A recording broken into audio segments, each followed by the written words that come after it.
Servus, Glück auf und herzlich willkommen zum dritten Teil im großen FC Bayern München Saisonfazit. In diesem Teil kümmern wir uns um die Torhüter und die Abwehrspieler. Und bevor wir das tun, wie immer der Hinweis, wenn euch gefällt, was ihr seht, hypen, liken, kommentieren, abonnieren, Glocke aktivieren, wenn ihr nichts verpassen wollt. So sieht's aus. Gut, sportlich haben wir alles abgehakt. Ihr seht, rechts, links, Pokal, Meisterschale, wir haben das Double gewonnen. Ich denke, da gibt es nicht viel zu meckern. Und damit gehen wir rein in die Spielerbenotung.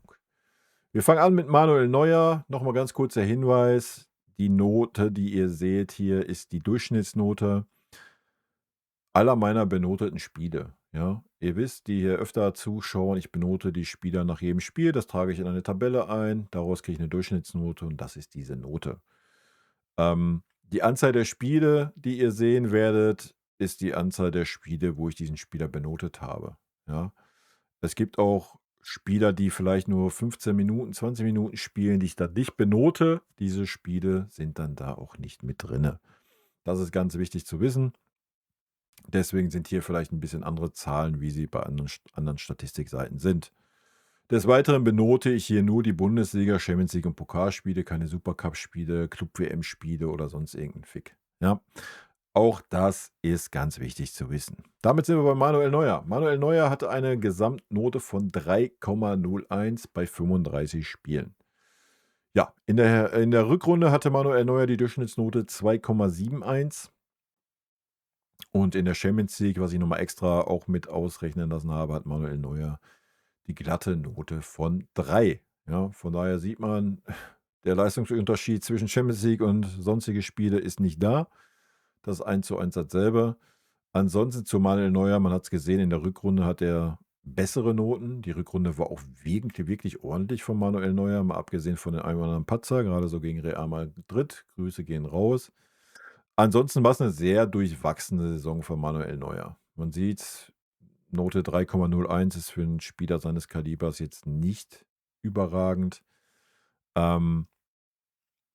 Viele schlechte Spiele, hatte eine sehr, sehr schlechte Phase von 4, 5, 6 Wochen, wo man ihn vielleicht hätte einfach auch rausnehmen müssen und Urbich ins Tor stellen sollen im Nachhinein. Ich hoffe, in der kommenden Saison wird das auch so laufen.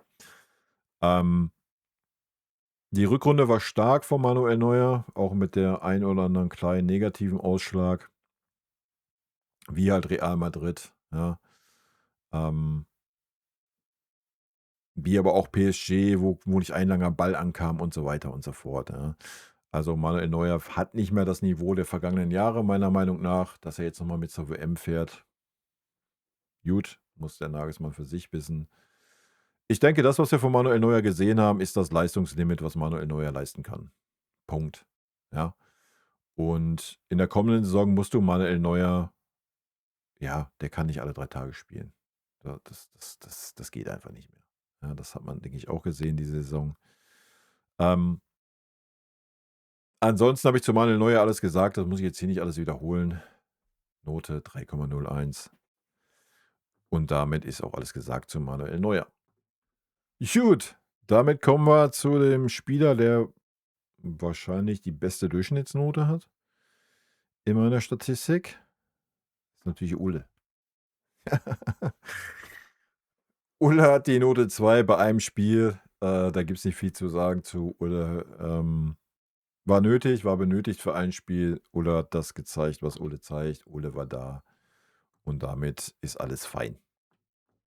Gut, damit kommen wir zu Jonas Urbich. Ja, Jonas Urbich hat die stärkste Durchschnittsnote aller Torhüter bei uns, eine Note von 2,53. In der Rückrunde sogar Note 2,36. Insgesamt 19 Spiele. Ja, Urbich überragend. Eine überragende Saison. Man sieht's auch daran, dass die Durchschnittsnote um einiges besser ist wie bei Manuel Neuer. Ja, hatte auch ein schlechtes Spiel, wo er auch 'n kleinen Bock gerissen hat danach in dem nächsten Spiel sofort wieder geliefert. Für mich hat Urbich nachgewiesen, dass er die neue Nummer 1 des FC Bayern sein muss. Ja, fußballerisch ist er jetzt schon stärker wie Manuel Neuer, viel, viel genauer. Hat natürlich jetzt noch nicht diese super große Erfahrung wie Manuel Neuer, aber ich denke, man hat gesehen, dass er auch schon richtig viel profitiert hat. Und sollte er in der kommenden Saison Ja, die Anzahl der Spiele muss sich einfach tauschen, ja? Er muss die Anzahl von Manuel Neuer machen, Manuel Neuer die Anzahl, die er gemacht hat, maximal. Und dann denke ich, ist das eine gute Konstellation fürs nächste Jahr und danach muss er dann aber auch die klare Nummer 1 sein, ja? Dann wäre es ein sehr, sehr weicher Übergang für Jonas Obich und ich denke, das Potenzial hat er, auch wenn man sieht, wie er auf dem Platz führt, ja? Da ist nichts, dass man denkt: „Oh, er ist irgendwie wackelig, fickerig, hektisch, nervös“, gar nicht, ja? Ist gleich da, gibt Anweisungen, motiviert die Spieler, ähm, führt auch als Torwart von da hinten, auch immer anspielbar, ganz ruhig am Ball. Er spielt super lange Bälle, super, ähm, genaue Bälle auch. Hat ein super Auge dafür, auch das, was Manuel Neuer früher auch ausgezeichnet hat, wenn es um schnelle Umschalten geht. Ähm, all das verkörpert er, ja, und ist für mich die ganz, ganz klare Nummer 1 der nächsten Jahre beim FC Bayern. Und wie gesagt, für mich wäre er nächste Saison schon Nummer 1 und Manuel Neuer wäre die Nummer 2, sage ich euch, wie es ist, ja. Wird natürlich nicht passieren, von daher habe ich die Hoffnung, dass man dem Jungen die Spielzeit gibt, die er braucht, dass er die Entwicklung so weitergehen kann und dann haben wir auf der Torwartposition die nächsten 10 Jahre Ruhe, ja? Das muss man halt auch mal sagen. Und dann ist das natürlich auch ein überragender Transfer, der getätigt wurde. Gut, so viel zu Jonas Obich. Ja, damit gehen wir in die Abwehr rein und starten da natürlich mit Upamecano, ne? Upamecano. Zack. Note 2,5 gesamt. In der Rückrunde sogar Note 2,38 bei 39 Spielen.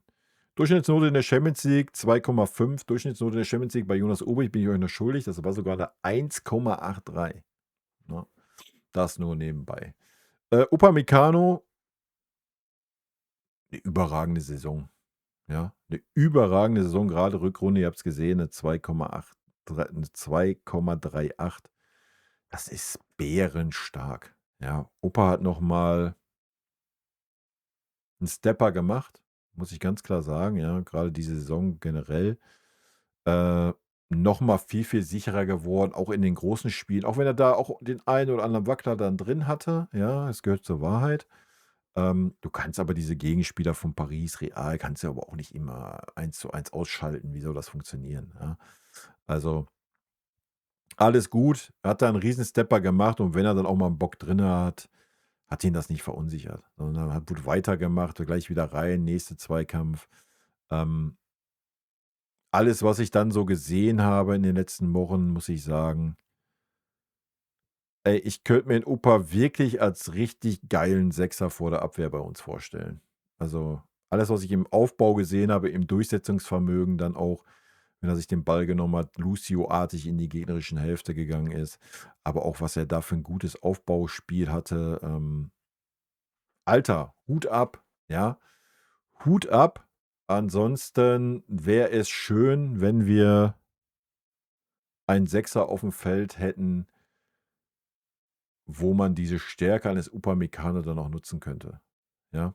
Wenn ein Opa dann diese Räume hat, diese Wege sieht und diese Wege geht, dass dann aber auch ein Sechser diese Position einnimmt, ja? Weil es kann immer sein, dass dann vorne 'n Ballverlust kommt und dann ist 'n Upamecano natürlich nicht mehr schnell genug wieder zurück. Wie soll das funktionieren, ja? Aber wenn man gesehen hat, welche Stärke 'n Upamecano da hat, Alto Belli, sage ich euch, wie's ist. Ey, ich würde 'n Opa gerne auf 'ner Sechserposition sehen, ja? Schieb 'n Kimmich meinetwegen nach rechts, hinten, ja? Ich würde mir das gerne mal anschauen. Ich glaube, da könnte 'n Opa aber 'n richtiger Faktor sein. Ansonsten ist er natürlich 'n super starker Innenverteidiger, zweikampfmäßig, aber er könnte so wie Javier, ja, er könnte schon vor der Abwehr so viel wegarbeiten, wie auch 'n Declan Rice in Arsenal zum Beispiel, ja, der auch super viel schon vor der Abwehrreihe wegarbeitet. Das ist halt, was uns abgeht, ne? Wäre 'ne Option, wird natürlich nicht passieren. Ähm, denke ich zumindestens, wer weiß. Ich denke, Vinny wird diese Stärken auch gesehen haben. Ähm, ja, überragende Saison von Opa. Also, ich habe nichts, wo ich sagen kann: „Ey, das war super schlecht.“ So, ja, Kopfballspiel bei Ecken vielleicht, da hat er ein bisschen Verbesserungspotenzial oder generell Kopfballspiel, das ist vielleicht noch eine Sache, wo er im Gegensatz zu so Min-Jae Kim oder so ein bisschen hinten dran steht. Aber ansonsten, also, an unsere Innenverteidiger hat es diese Saison defensiv mit Sicherheit nicht gelegen. Das war eine überragende Saison von Upamecano. Ohne Wenn und Aber. Gut, damit kommen wir zu Min-Jae Kim, der auch eine sehr, sehr starke Saison gespielt hat, meiner Meinung nach. Note 2,73. Ja, alles, was unter 3 ist, ist schon stark. Und Min-Jae 24 Spiele. Ihr seht es natürlich 15 weniger wie Upa. Auch viele Nicht-Spiele über 90 Minuten, ja, wo er nur eine Halbzeit gespielt hat, gehört natürlich auch zur Wahrheit. Aber auch gerade Min-Jae, auch wenn wir da noch mal die Note vergleichen mit der Rückrunde. In der Rückrunde hat er eine 2,47. Auch da die Rückrunde war noch mal stärker bei ihm. Ähm, Zur Champions League hat er eine Durchschnittsnote von 2,9, also ein bisschen schwächer. Upa hat da auch eine 2,5, habe ich gerade auch nicht erwähnt, glaube ich. Aber auch Min-Jae hat eine überragende Entwicklung genommen. Min-Jae war ein absoluter No-Brainer in der Rückrunde. Ja, in der Hinrunde immer mal noch ein bisschen wackelig, wenn er reinkam so, ne? Hat man so ein bisschen das Gefühl gehabt: „Oh, Passspiel und so." Rückrunde, Alter, selbstbewusst rein, hat gleich geliefert. Ich habe nie Kopfschmerzen gehabt, wenn Min-Jae aufgestellt wurde. Ja, super stark. Wir haben 3 super starke Innenverteidiger. Ich finde es auch ein bisschen schade, dass man, wenn es denn so ist, man weiß es ja nicht, ihr kennt's, Transfergerüchte, die aufkommen diese Saison schon wieder.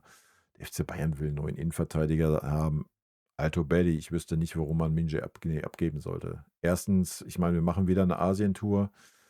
Erstens aus der Sicht, ja, denke ich, ist 'n Min-Jae 'n absoluter Gewinn und sportlich sowieso, ja. Ist keiner, der aufmuckt, der große Sprüche macht, der sagt: „Ich bin hier unzufrieden, ich muss in die Stammelf stehen."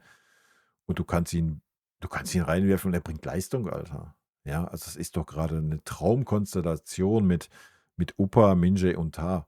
Ja, also, ich wüsste nicht, warum man das auseinanderreißen sollte, nur damit, was weiß ich, dass man 30 Mille einnimmt und irgendwie 5 Mille spart dann im Gehalt, wenn man einen anderen Spieler verpflichtet, der vielleicht ein bisschen weniger verdient wie Min-Jae so. Das wird ja die Intention sein. Ey, kann ich nur von abraten. Also, Min-Jae für mich eine sehr, sehr gute Saison gespielt, ja. Viel, viel sicherer geworden im Aufbauspiel, ähm, kaum Fehlpässe. Ich meine, im Kopfballspiel ist er eh der stärkste Innenverteidiger. Da brauchen wir gar nicht drüber reden. Auch das nach vorne wegverteidigen, was ja nicht Min-Jaes Stärke war. Das war ja auch so ein bisschen das Problem von Min-Jae, ja, wenn wir ehrlich sind. Ist ja eher der Innenverteidiger, der seine Stärke hat, wenn der Angreifer auf ihn zukommt. Ja, Upa ist das genau umgekehrt. Upa ist bärenstark im nach vorne wegverteidigen. Und Jonathan Tah ist so die Mischung aus beiden, finde ich. Macht beides sehr, sehr gut, ja. Ähm, Min-Jae ist da auch viel, viel stärker geworden, ja. Ähm, Die Note sagt alles. Für mich eine sehr, sehr gute Saison von Min-Jae. Leider ein bisschen wenig Spiele gehabt, ja, hätte mehr verdient gehabt. Aber wir haben halt einfach 3 bärenstarke Innenverteidiger. Und daran sollte man festhalten, meiner Meinung nach. Ich wüsste nicht, was dagegen sprechen sollte. Gut, damit gehen wir rüber zu Jonathan Tah, den Dritten im Bunde.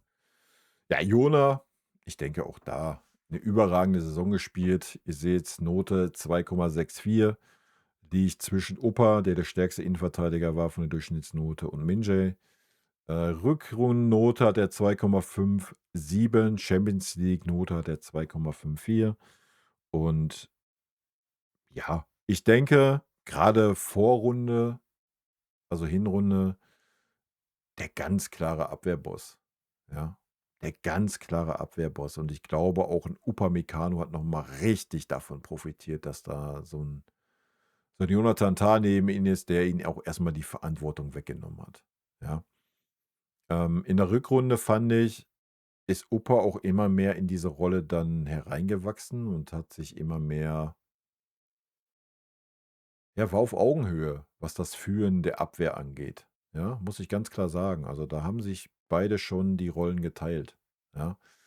Und deswegen war es dann wahrscheinlich auch für Min-Jae so einfach, ja, weil entweder hat er 'n Tah neben sich gehabt oder, 'n Upamecano, die beide absolute Leader waren, ja? Und da war es wahrscheinlich auch so einfach für Min-Jae dann da reinzukommen und auch dann dieses Selbstvertrauen aufzusaugen und mitzunehmen. Auch wenn Min-Jae dann die letzten Spiele mit Ito gemacht hat, war es ordentlich. Ähm, und ich glaube, da hat Jona, abgesehen von seiner Note, 'n Riesenanteil daran, dass auch ein Opa und ein Min-Jae diese Steps gemacht haben. Bin ich mir 100% sicher, ja. Jona auf super hohem Level. Wie gesagt, für mich der vielleicht nicht so dieser ja, wie soll ich's nennen? Dieser X-Faktor. Also, Opa hat so diesen X-Faktor, ja, der kann irgendwas Besonderes, ne? Der kann so Lucio-mäßig sich den Ball nehmen, durchmarschieren so, ne? Oder auch mal 'ne super spektakuläre Rettungsaktion, obwohl das 'n Jona auch drauf hat, ja, ey, nicht falsch verstehen. Jona ist so der Mister Zuverlässig. Mister Zuverlässig einfach, aber auf super hohem Level, ja? Und Jona hat 'ne Stärke, die Opa nicht hat. Das ist, wenn der Abwehrspieler auf ihn zukommt. Da ist er viel, viel stärker wie Opa. Opa hat seine große Stärke in der Nach-vorne-Verteidigung, haben wir ja schon gesagt. Aber auch Jona hat da ein gutes Level, wie ich finde. Ähm, Jona ist einfach der kompletteste Innenverteidiger bei uns, ja. Und ich glaube, er war auf jeden Fall ein X-Faktor für diese Mannschaft. Ich fand ihn in der Hinrunde ein bisschen stärker, was das Aufbauspiel anbelangte bei uns, ja. Hm, habe ich auch öfter mal einen guten langen Ball gesehen und so weiter. In der Rückrunde hat Upper mehr diese Rolle eingenommen des aufbauenden Innenverteidigers bei uns, wenn man ehrlich ist. Warum, wieso, weiß ich nicht. Ähm, aber Jona, wie gesagt, absolut nicht wegzudenken. Ich habe es gerade schon gesagt. Wir haben 3 Innenverteidiger auf super krassen Level, ja. Und, ey, ich hoffe, wir gehen mit diesen 3 Innenverteidigern in die neue Saison. Ja, dann ist das ein absoluter No-Brainer. Vor allen Dingen, wenn man auch sieht, dass so 'n Upamecano auch kein Problem damit hätte, 'n Rechtsverteidiger zu spielen oder auch 'n defensiven Mittelfeldspieler, ja. Ich denke auch, das hat man gesehen schon. Also, von daher sehr, sehr stark unsere Innenverteidigung bisher. Gut, weiter geht es. Kommen wir in Richtung Außenverteidigung. Alphonso Davies. Ja. Fonsi, Note 3,5, 13 Spiele, wovon auch die wenigsten über 90 Minuten waren. Ähm, ja, Champions League hat er sogar Note 3 anstatt 3,5 erreicht. Fonzie Davies hat's schwierig gehabt nach seiner Verletzung. Ähm, war dann wieder auf 'm ganz guten Weg, wurde dann wieder zurückgeworfen, dann wieder zurückgeworfen. Boah, ja, es bleibt zu hoffen, keine Ahnung, dass er sich fängt, dass er wieder richtig fit wird. Ähm, ich weiß nicht, inwieweit Vincent Kompany noch der ganz, ganz große Davies-Fan ist. Letzte Saison war er's auf jeden Fall noch. Diese Saison wurde auch schon Conny Laimer oder 'n Stanisic ihm vorgezogen, obwohl er dann fit war. Vielleicht aber auch nur aus Belastungssteuerungsgründen, weil er halt öfter diese Rückfälle hatte, das weiß ich nicht. Ansonsten war da bisher diese Saison nicht viel Brauchbares bei. So, das gehört zur Wahrheit, kann man aber auch nicht verlangen nach dieser Verletzungsphase, ja? Und dann wieder diesen 2 Rückschlägen. Keine Ahnung, man liest 'n bisschen, dass er eventuell 'n Verkaufskandidat wäre. Ich glaube, wenn da 'n unmoralisches Angebot reinkommen würde, würde der FC Bayern mit Sicherheit darüber nachdenken, Alphonso Davies zu verkaufen. Erst recht aufgrund des Gehaltes, was er bei uns bezieht, ja. Ähm, ansonsten er kann natürlich noch mal 'n Faktor werden in der kommenden Saison, wenn Vinny an ihm festhält. Ich weiß nur nicht, ob also, alles, was ich diese Saison gesehen habe von unserer Außenverteidiger, wie unsere Außenverteidiger agieren, weiß ich nicht. Ich glaube nicht, dass Alphonso Davies diese Rolle einnehmen könnte. So, Punkt. Ja. Glaube nicht, dass er der Faktor ist, diese Rolle einzunehmen. Vielleicht wäre Alphonso Davies ein Kandidat, um zu sagen: „Ich schiebe ihn 'ne Position nach vorne.“ Müsste er natürlich an gewissen Dingen arbeiten, die gerade noch nicht so gut sind. Würde ich ihm aber prinzipiell zutrauen. gar keine Frage, da kommt er ja eigentlich auch her, ursprünglich mal. Ähm, und wenn er in der Position weiter vorne spielen würde, aber trotzdem diesen Gedankengang hätte mit: „Oh, ich kann aber auch mit zurückarbeiten“, wäre es natürlich eine sehr, sehr starke Personalie, ja. Natürlich müsste er ein bisschen dran arbeiten, diese Position dann auch wirklich adäquat zu besetzen bei uns.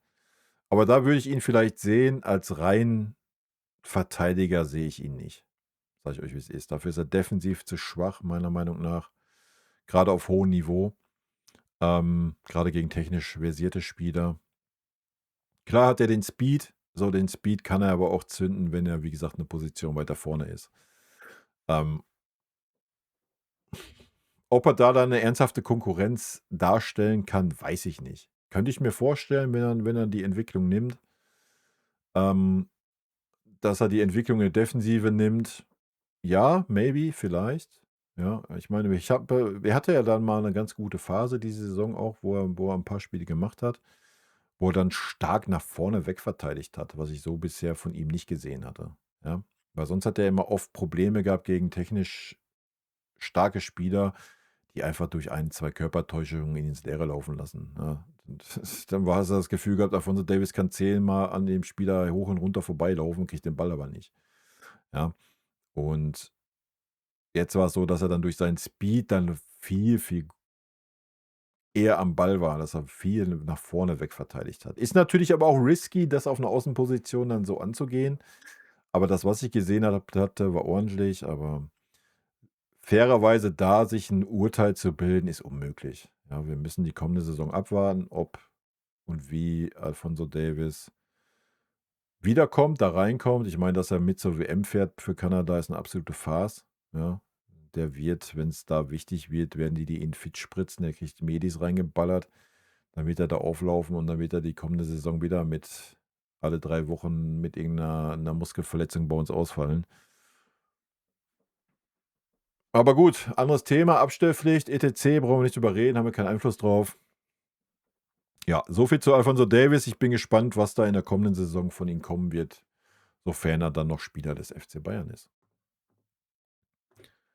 Ja, weiter geht's mit dem nächsten Kandidaten, der es natürlich ein bisschen schwierig hatte, ähm, bedingt durch Verletzung, gar keine Frage. Ito, Note 3,23 bei 11 Spielen, ja. Die Spiele von der Einsatzzeit war's natürlich mehr wie bei Alphonso Davies. Ähm, Ito hat 'n schweren Stand, muss man ganz klar sagen. Auch da die kommende Saison wird zeigen, Alter, ja? Auch da kann ich verstehen, dass er vielleicht grade 'n Verkaufskandidat ist. Ich persönlich glaube aber schon, erst recht, wenn man sieht, wie Vinny, 'n Opa, 'n Min-Jae, aber auch 'n Tah auf jeden Fall noch mal weiterentwickelt hat, ja? Ich glaube, 'n Ito könnte 'n sehr, sehr guter linker Innenverteidiger sein. Allerdings hast du da 'n Tah, 'n Opa und 'n Min-Jae so, ja? Wo ist der Platz für Ito? Der ist nicht da, es sei denn, wir würden auf 'ne Dreierkette hinten gehen. Ja, dann natürlich wäre Ito prädestiniert für den linken Part in 'ner Dreierkette, ja. Ansonsten wird Ito es schwer haben. Als Linksverteidiger, ja, hatte 1, 2 gute Einsätze. Weiß ich nicht. Ich glaube, da gibt uns so 'n Stunny oder so 'n Conny Leimer grade 'n bisschen mehr. Mich hat so 'n bisschen enttäuscht bei Ito, wenn er als Linksverteidiger gespielt hat, das Defensivverhalten. Da war er jetzt nicht so gut, muss ich ehrlicherweise sagen.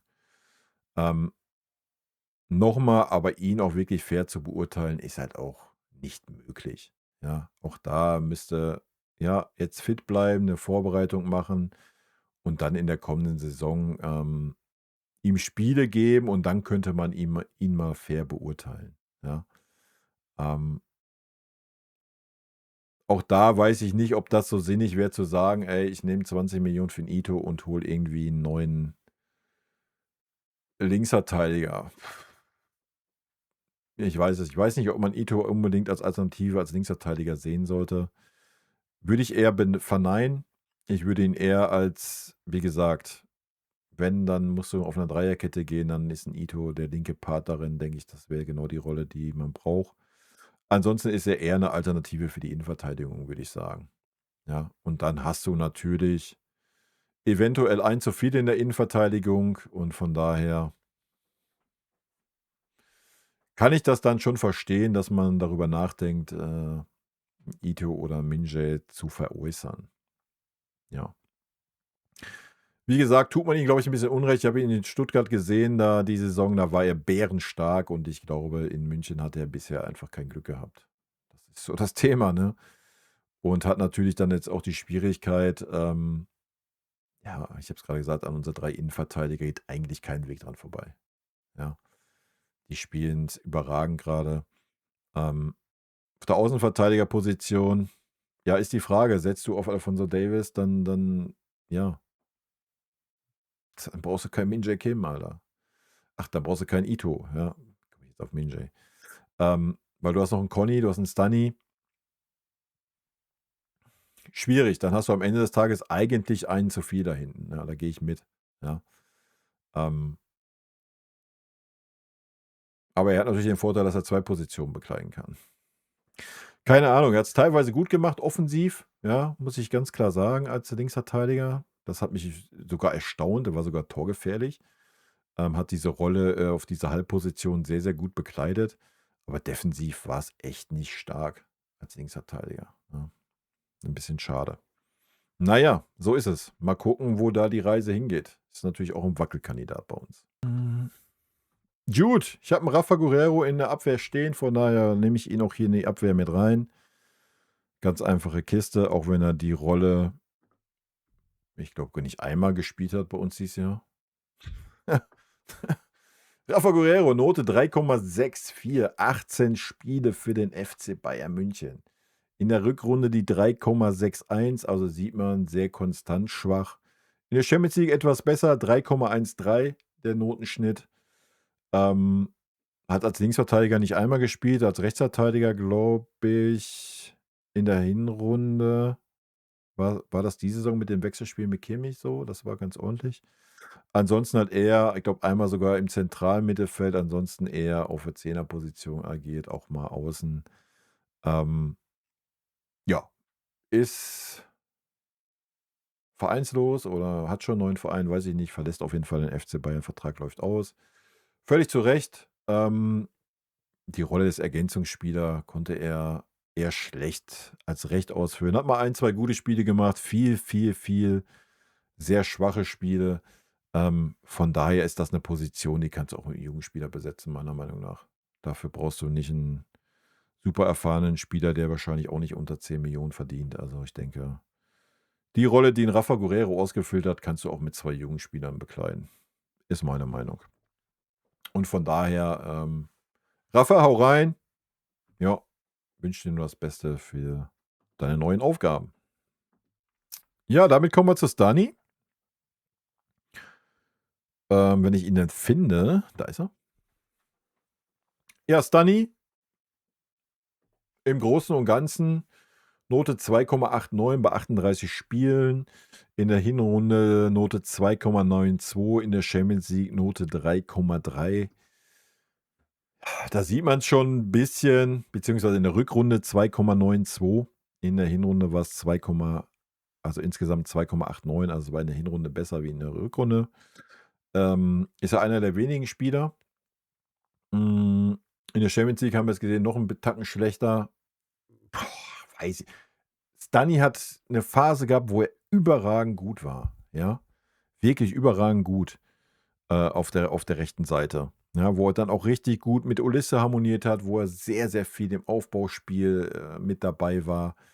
Irgendwann gab es wieder so einen Knacks und dann war Stani auf einmal richtig schwach. Ja, dann war wieder dieser Wechsel, ich gehe muss auf die linke Seite rüber, Conny wieder auf die rechte Seite. Weiß ich alles nicht, ob das so gut getan hat. Also, für mich ist Stani auf der rechten Seite auf jeden Fall stärker wie auf der linken Seite und zwar um einiges. Ähm Hat aber wirklich eine schwache Phase dann gehabt, gerade in der wichtigen Saisonphase. Vorher hätte ich gesagt, er hat einen riesen Stepper noch mal gemacht.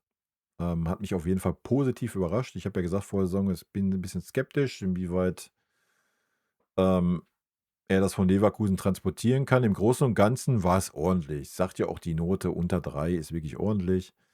Ähm, aber natürlich sieht man auch, dass da was fehlt zu 'ner 2,5er im Durchschnitt oder sowas. Aber Stani war lange Zeit auf einem sehr, sehr guten Weg. Ich hoffe, ja, dieser kleine Einbruch, der dann da war, kann natürlich auch einfach auch der Anzahl der Spiele geschuldet sein, ne? Ihr seht, der Stani hat auch 38 Spiele gemacht, obwohl er dann zwischenzeitlich auch mal verletzt war. Also, eigentlich ein Dauerbrenner, weil auf der rechten Seite einfach keine Alternative da ist. Ja, Conny Leimer, ja, aber Conny Leimer, dann ist auf links keiner da, weil 'n Davis fast nie da war, ja, und Ito da nicht wirklich eine gute Alternative war. Das ist halt so das Thema, deswegen musste Stani halt auch viel spielen und ich glaube, er war einfach ein bisschen überspielt in dieser Phase, ja. Ansonsten davor hat er für mich einen ganz, ganz großen Anteil gehabt an dieser Mannschaft, gerade im Spielaufbau. Gerade wenn durch die Mitte wenig ging, ja, war Stani wirklich stark unterwegs und was man ihm gefällt, ist auch dieser Ehrgeiz, den er am Tag legt, aber auch der scheut sich halt auch nicht, 'n Kimmich mal zusammenzupfeifen, ja? So, was auch richtig ist, wenn der nicht in seiner Pose ist, wo er hingehört. Das mag ich an Stani. Ich hoffe, er wird's noch mal 'n bisschen stabilisieren und noch mal 'n Stepper machen, ähm, dass er noch mal dieses Extra, ne? Dieses Extra, was du für 'n FC Bayern brauchst als Außenverteidiger. Da muss noch 'n Stepper kommen. Für mich auch 'n sehr, sehr starker Innenverteidiger, ja. Auch da prädestiniert auch für 'ne Dreierkette. Der rechte Part in 'ner Dreierkette wird 'n Stani auch sehr, sehr gut zu Gesicht stehen. Ähm, war 'ne sehr, sehr ordentliche Saison für Stani, denke ich. Ich denke, da ist auf jeden Fall noch Luft nach oben. Wir haben ja vorhin schon beim Trainerfazit so 'n bisschen gesprochen, welcher Spieler hat noch Luft nach oben.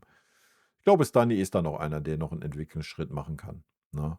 Und ich traue Vinny das auch zu, dass er 'n Stani dahin bringt, ne? Das war 'ne ordentliche Saison, aber es ist noch 'n bisschen Luft nach oben für Stani, denke ich.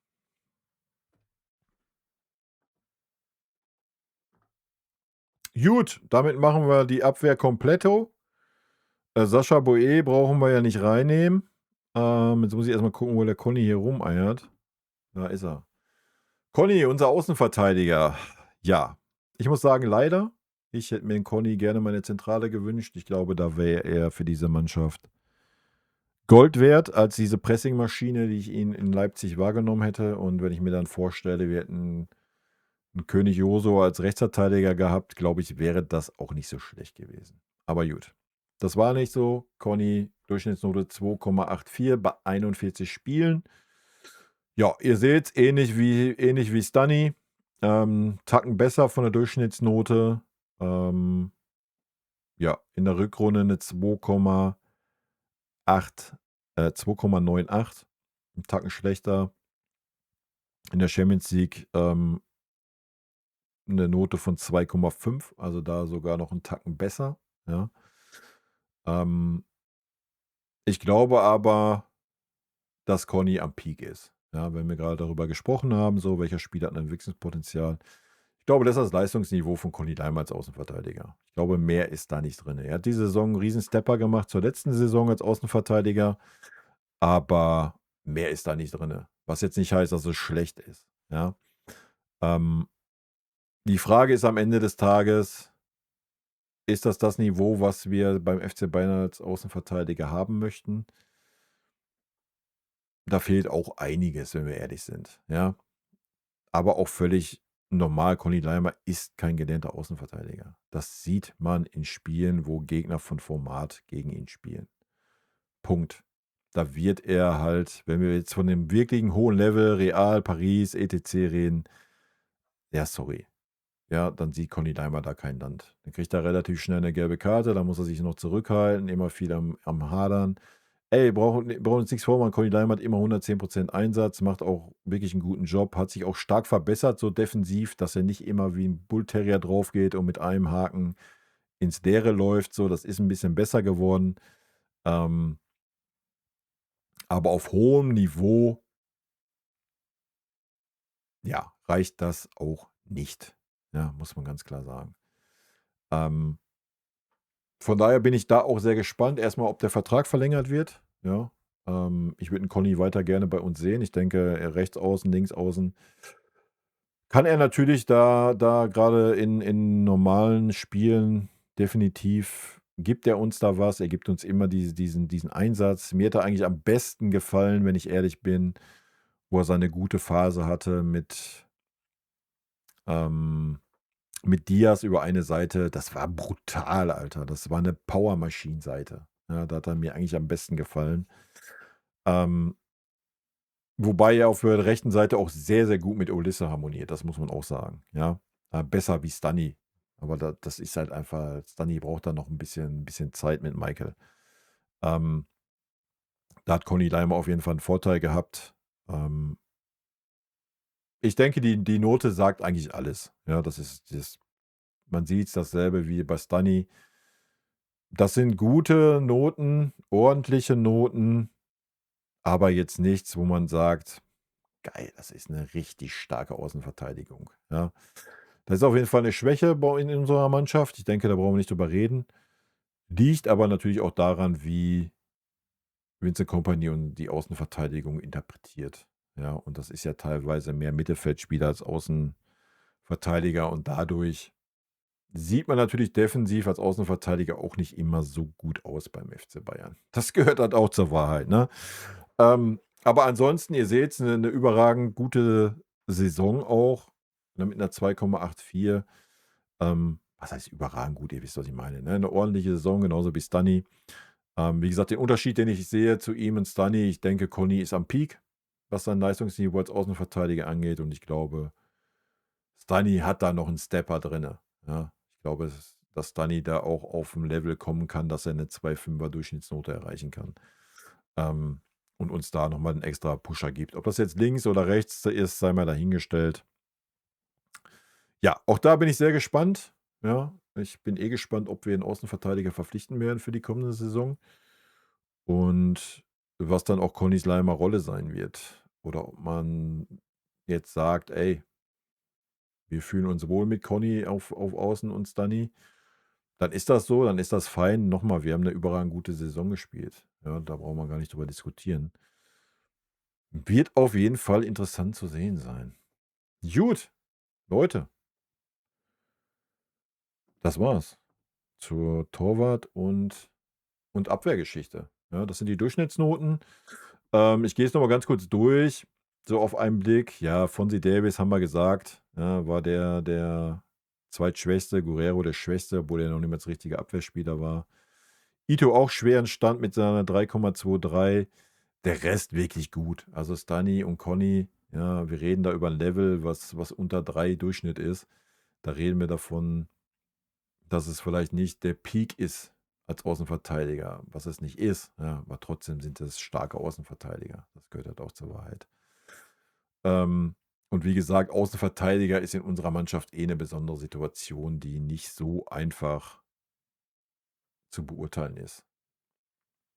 Gut, Leute, rot-weiße Grüße gehen raus. Schreibt mir gerne eure Meinung zu den Spielern rein, wie ihr das so seht. Notentechnisch, weiß ich nicht, könnt ihr das ja gerne vergleichen mit Kickernoten, was weiß ich. Ist mir am Ende des Tages wurscht, da hat ja jeder immer so seine eigene Meinung. Ähm, aber ich freue mich auf eigene Meinung von euch zu den Spielern. Rot-weiße Grüße. Tschüssi.